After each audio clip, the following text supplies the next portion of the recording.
All right, everybody, and welcome back to another episode of the Orange Crush podcast presented by Chick-fil-A and Newton Scott and Associates. David, there are some strange things going on in Tiger Town.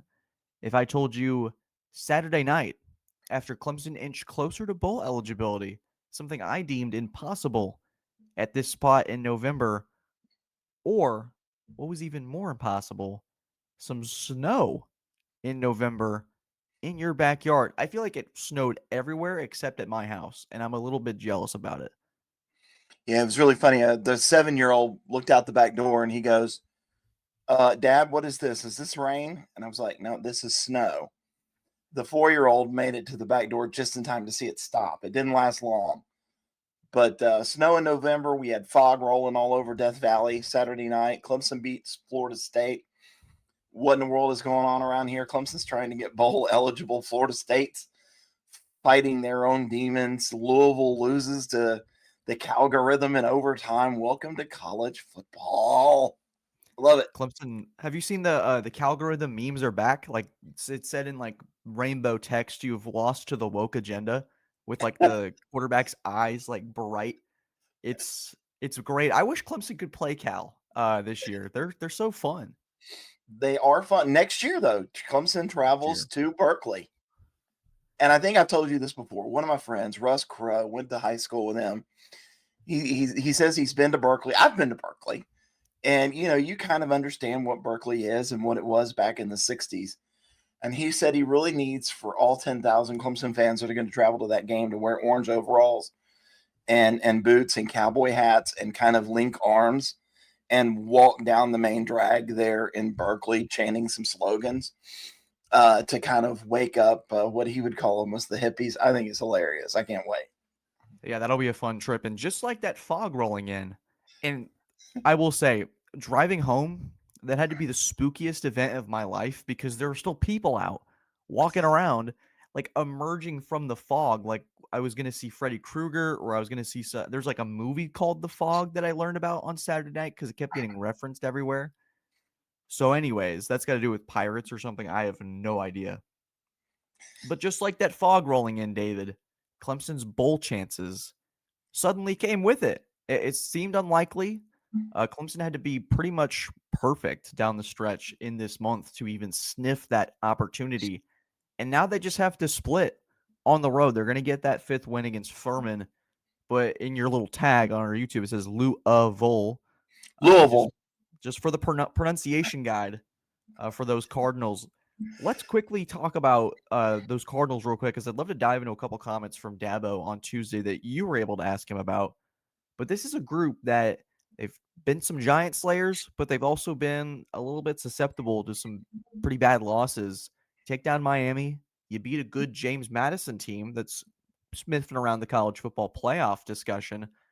They've had some bigger wins, Pittsburgh being one of them. David, this is a team that is at its worst, maybe okay. But Swinney had said yesterday, this is a group that utilizes that play action and that run game, something that's been kind of Clemson's bugaboo in terms of communication on the back end. Yeah, and they really go about as well as Miller Moss goes. Of course, the former Southern Cal quarterback who decides he's going to make the trip out to the bourbon country, horse country, to take part of what Louisville has going on. And Jeff Brom is a great offensive mind. But there are just days that Miller Moss just doesn't make good decisions. And when he doesn't make good decisions, it's either a really close game or they wind up losing like you see against Cal. He only threw one interception, but when you look at the quarterback ratings, he is way, way down the list. Some Louisville fans are actually trying to say, or actually calling for a replacement. Hey, can we get somebody else some playing time? Can we home grow a quarterback? Maybe a little bit tired of the portal shenanigans that they have to play every year and bringing in a quarterback. It's an interesting football team that I think has components. I don't think they're great. I think they have components. I think the schedule has been fairly kind to them this season. But they can certainly score a lot of points. They can reach up. They can bite you, and they can also look really bad. What does that sound like? It sounds a little bit similar to a team that we're covering, David. Is They have capability to punch above their own weight, but most of the Yeah. time they go as far as the quarterback goes. But that quarterback, despite the fact that according to Sweeney, he could barely walk this week, has been playing rather well. I haven't loved some of the play not to lose calling from Garrett Riley on Saturday. It felt like Or Clemson, Dabo. they kind of it's Dabo. Like they're up they kind of understand that Florida State's probably not gonna get to 24 that night, so Yep. Yep. they're very, very conservative. But at one point I did think that it was gonna come back to bite them. And sometimes there's a rhythm that you want to just continue to see. But I gotta say, since October, I know that the competition, at least half of it, you play a UNC team that they've gotten a lot better since that October day. But boy, that's a team that was ready to quit on its coach. A Hmm. Boston College team that's got Bill O'Brien yelling at media members, very close and personal. Have you seen that video? I have. I love Bill O'Brien. You've seen the POV of the guy who was getting yelled at? It's like you to me talking at the media room. It's really close. Yeah. He's defending his program. He's defending his kids. He's trying to keep them interested. So much of what coaches do, especially when they're talking to the media. I think Dabo probably tells his coaches and players, don't ever listen to what I tell the media. Just don't listen to it. But there's a lot of times what he says is for his players. That's why, people get so angry all the time. And I get it on my Twitter mentions. You're afraid to ask questions. You'll get your credentials revoked. That's never going to happen. You know how Sweeney's going to answer things. It's just ridiculous. And what people want is for Dabo to come out and go, yeah, this coach, he sucks, and I'm firing him tonight. That's what they want, right? This player, he sucks. I'm sending him to the portal tonight. Not going to happen. Dabo's always going to try and keep this team together until the end of the year, and that's what coaches do. Bill O'Brien's the same way. It's a tough year up on the Heights. It is tough. And it's tough to recruit there. It's tough to keep recruits. And, Dion yelled at a reporter, I think, earlier this year, maybe from the Denver Post, where he was, where you're always negative. And, even Deshaun Watson yelled at Aaron Brenner when Aaron Brenner was at the Post and Courier and Deshaun was here at Clemson. Deshaun accused Aaron of always trying to be negative. It happens. It's part of it. And, we kind of deal with it. You smile and you move on. Yeah, everyone's being a good sport this year, depending on where you're covering the team. But it's fascinating because we briefly touched on the ACC standings on Sunday and how much of a wild, wild west it was. Last night, the college football playoff had Miami in the big dance, even though I think that they're putting them as the best team in their eyes. But if the playoffs ended today, they'd have to make a change to put Georgia Tech in there as the current number one in the ACC. Very confusing. Have you ever seen that before where they're just throwing in, they're just like, whatever. It's November 12th. We're not going to really worry about it. Well, Georgia Tech's going to get a little bit of a bump. Here's the deal. Virginia really hasn't played anybody, right? They're out of conference schedule. Not great. Georgia Tech, starting out against Gardner Webb. Come on, not a great schedule. They got a lucky win at Wake Forest. They've actually had a couple of games where they've gotten some fortunate calls from officials or gotten a lucky break and walked out with wins. But they've got a chance to get a bump at the end of the year because they got Georgia. Yeah, that's right. The Bulldogs are waiting. You beat them and then go play in an ACC championship game, or even if you lose a close one. Maybe you've still got a shot. But they've got a shot. Virginia just hadn't played anybody. These teams are learning that out of conference scheduling, matters. Clemson has always made sure to kind of go out and schedule a Georgia, a Texas A&M, somebody, an LSU who's really good, then to go along with two, one kind of what you would call a mid-major, maybe a group of five type team, and then, an in-state FCS team. So it matters. And that's kind of what we're seeing from the committee because Miami goes out and schedules Notre Dame, who's now, right up there too. And they beat them. It matters.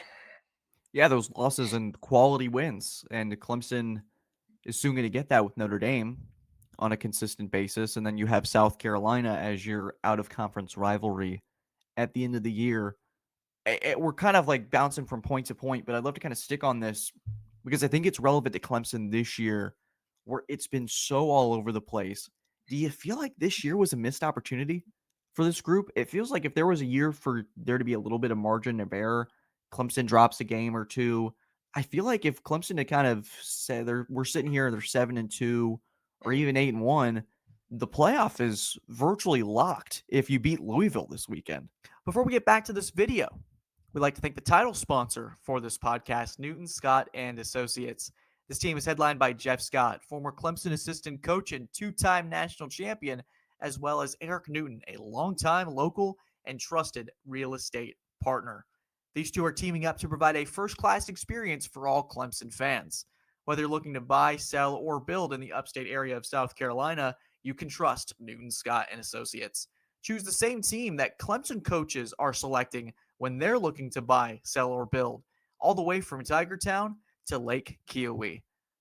For more information, you can find them at newtonscottsc.com or by calling the number 864-722-9062. That's 864-722-9062. Now, let's get back to the video. Oh, it's definitely a missed opportunity because the ACC is not great. I think Georgia Tech is a good football team. I do. I think Virginia is a good football team. But we see Duke. Duke's got a chance. They're not a great football team. There's just nobody. I think Miami's got probably the most talent, which is probably what the committee sees. And when they play well and they put it all together, they're pretty darn tough. But yeah, it's definitely a missed opportunity for the Tigers, and the schedule was there. You just can't lose to what is an absolutely horrific, and I do mean horrific, Syracuse team. And you had UNC and you had Boston College, and SMU's not great. And somehow in Duke, and these are just not great football teams, and Clemson's found a way to go in and lose. And, there's kind of been a common theme with the teams that they have lost to. Really good quarterback and an offense that throws screens and drags and crosses and kind of makes plays down the field. So guess what Clemson sees this week? They're not going to see a great quarterback, but one who has potential to get one going. And you're like, oh, that's why we brought you over from the transfer portal. But with Louisville, the thing that Clemson fans remember most is that vaunted rushing attack. And Isaac Brown's status, I believe, is still uncertain for Friday night, and it's a shorter week, so that even is tighter in terms of a status.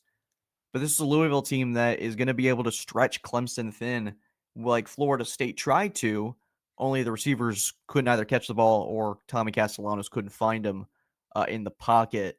So it's an opportunity for growth. Swinney said defensively it might be our best game of the year. Maybe that judgment is a little bit skewed depending on how certain plays are made. Mm-hmm. Just our opinion. So this is an opportunity to see how much Clemson's truly grown from a week to week. And it's a tougher ask when you're having to travel on the road for Friday night, something Louisville's already had to do. So they've been on this routine before. I look at Saturday, I'm in that mode. I look at Friday, David, and I think Clemson's offense has got to put up at least maybe 27 to 30 on the road, because I do think Louisville's going to find a way to put up points. Yeah, and Jeff Braun kind of had Clemson's number last year. He declined to say what he did, but it's kind of the same thing. They attacked the perimeter against the Tigers. I think the perimeter, especially with Parker and Helt, has been a lot better this year. I don't know that you're really going to run to the perimeter with a lot of success. Teams have had trouble running the football against Clemson at times this year. I think that is a lot better. And, I think Jeff Brom is going to probably come out and try that. You would. But he's going to take a look at this defense and see how the safeties have struggled. And he's going to go, oh, I know exactly what I'm going to do. I'm going to throw, just like we've talked about, I'm going to bring Chris Bell. I'm going to line him up outside, and then I'm going to bring him all the way across the formation in motion and put him on a safety, or I'm going to make him, put him on a drag route, or, a crosser or a skinny post. And we're just going to throw the ball down the field. And then you have to depend on Miller Moss to make, the great decisions and to make really good throws. But Clemson's been really good defensively against the rush. They're only allowing about 106 yards a game, I think it is, so far this year, which is really good. I think it's probably in the top 5 in the ACC. They're a pretty good defense. Louisville's right behind them. I don't know that both teams are going to have success running the football this week, but you're right. I think this is going to be, one of those games. Louisville's at home, and they're going to score some points, and Clemson's going to have to score some points as well. It's an offense that's started to find its groove, but more importantly, there's an underlying current to this game that if you win this one, your bowl eligibility is all but secured because you go back home to Furman on Saturday, Yeah. and that one's a guaranteed win, barring some sort of unforeseen collapse that has this podcast reach record numbers. So I don't know. But you get this game, you avoid having to basically have a win and in scenario against South Carolina. You're going to get up for that game anyways because it's your rival, but it becomes less high stakes on that front. Swinney talked about the importance of the bowl.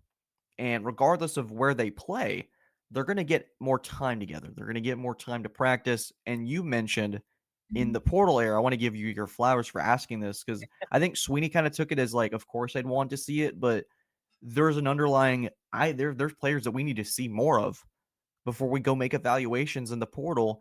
David, talk to me a little about Swinney's answer and just kind of where you've seen plenty of postseason practice, but I think this year more than ever, this team certainly could use it. Yeah, and the reason that I asked the question, it may seem like a dumb question, but I've had people who have made the trips to the college football playoff, who have made trips to these great bowl games, and who have made trips to the Gator Bowl, and they go Birmingham, New York City for some nondescript game, Fenway, like whatever. Does Clemson even want to go? Why would you go after you've had all this success? Why would you put your players through it?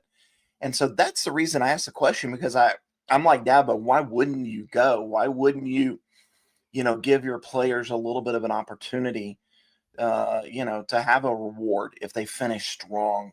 And a bowl game is a reward. Doesn't matter where it is. Doesn't matter where you go. Doesn't have to be the Bahamas Bowl. So that's why I asked. But, this is going to be, and I also asked this part of it, a very important portal period. If Clemson's going to make changes, are you going to make changes with the coaching staff after the game at South Carolina? Can you wait until after a bowl game to make those changes, considering the portal is a shortened window now? It's not all through December. It is January 2nd through the 15th. That's it. Are you going to have players and, coaches in place? You've got to know what players you're going to keep. Are you going to have running backs going to the portal? I would imagine so. You need to know that in December, and you got to figure out who's going to be here next year. And it's going to be really important to not only get Christopher Vizina reps. You go into a bowl practice, Cade Klubnik's been hurt, right? He doesn't need the reps. He just doesn't. You're going to get Vizina reps. You're going to see what Chris Denson can do. You're going to bring him out and say, hey, let's see what you've got. Gideon Davidson, we're going to give you the football a whole lot more. Jay Haynes, we understand you're not playing. We're redshirting you. We've got to see what you've got. There are some wide receivers. Dabo talked about, Juju Preston. Let's go see what you got, kid. They've got some younger defensive linemen like a Darian Mayo. Let's go see what you got, because this is going to be the most important portal offseason in Dabo Swinney's head coaching tenure. And Clemson's got to figure out, are you with us or are you going to be against us? Are you going to be here? Who do we want to keep? Who do you want to let go? Yeah, and you can start maybe see the window dressing with opt-outs in certain spots where Yeah. certain players may tell you what their move is before they make it official by opting out. After that South Carolina game where, let's say Clemson's 7-5, and I don't know when, I think the Gator Bowl is New Year's Eve, New Year's Day, something along those lines where it's a much later time for the Tigers. And so you're going to start have that month of decisions to be made. And so you mentioned a Juju Preston. How about a Jakarian Keenan? See what How he's about got, a late ad. Gavin Blanchard, someone that's gotten immense praise. Do we see him potentially in a bowl game setting? Another one that's pretty fascinating is the mid-year enrollees that are coming in. And I can tell you, there are going to be a lot of them from this 2026 class. Some of them who I think can start immediately for this Clemson team are coming in, which make it all the more fascinating to see how they stack up and see if they can provide a little bit of a shot in the arm for this team. Very fascinating. If you can get those extra few weeks, is it, David? You know better than I would. Yeah. Yeah, typically they say 15 practices, but it really depends on when your bowl game is. If you've got a bowl game that's going to be, January 1st or 2nd or somewhere in there, like just say that you make a Gator or a Holiday Bowl. I think the Holiday Bowl is on January 2nd. Maybe you get to go out to the West Coast. Maybe you get around 15 really good practices. You're still limited to the 20 hours per week rule, but you don't have class. So you can kind of change it up a little bit and get more hands-on with these guys, the people who have been playing the scout team. Maybe 15 practices is a bit of a stretch. Maybe it's not. Maybe you get 12. Maybe you get 18. But you can actually still go in there and get a bunch of extra reps. And then, it's important, some guys that have been playing scout team, to get them packages, get them ready. And remember, a guy like a Gavin Blanchard, you don't want to get him hurt. Absolutely not. But they can play in the postseason and not count against ineligibility. And now you're kind of getting to the point where Clemson can do that, where you've got 3 regular season games left, and then there's going to be nothing else. There's no playoff, no ACC championship. If you go to a bowl game, there's 4 games left. These guys who haven't really played, now they can come out, now they can play a little bit. Yeah, they get that time to shine. And so for a lot of these players, Tristan Lee yesterday talked about this being that final crescendo for this senior class. And while I think in that part, that's a story, there's going to be a large focus on the future. How much is a Gideon Davidson person, someone that you're not worried about rep wise, but I'd love to see how much he's really grown. You go back and look in August and I think in the spring, and we're writing about how physically impressive he was. And I Mm-hmm. think now the word on the street is that he's mentally a much more impressive player and kind of understands what his cues are, what are his keys. And you could say, yeah, he hasn't gotten as many reps. The stats don't look as impressive. But I think from a pure offensive understanding standpoint, picking up blocks, reading in between the tackles, there's these subtle things that I think if you get a little bit extra time for someone like him, maybe all of a sudden you go add that spring to it. Next fall, he looks like a completely different player, which he's I think compared to the spring, it's night and day. So there's certainly value in some of these younger players that Clemson needs to be good next year. They're not worried about getting Davidson this year. They're worried about him in the fall of 26. How can these players potentially look?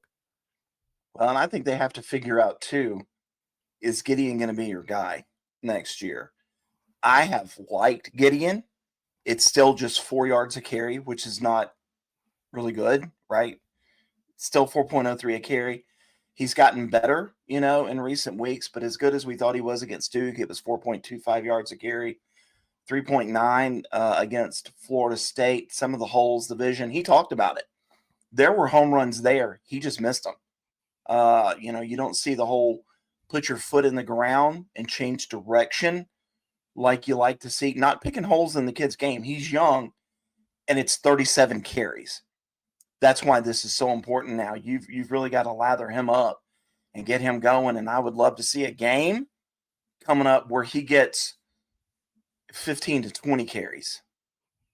Let him be the feature back, essentially. Let him be the feature back, and let's see, can you put your foot in the ground and change direction? Do you have the vision?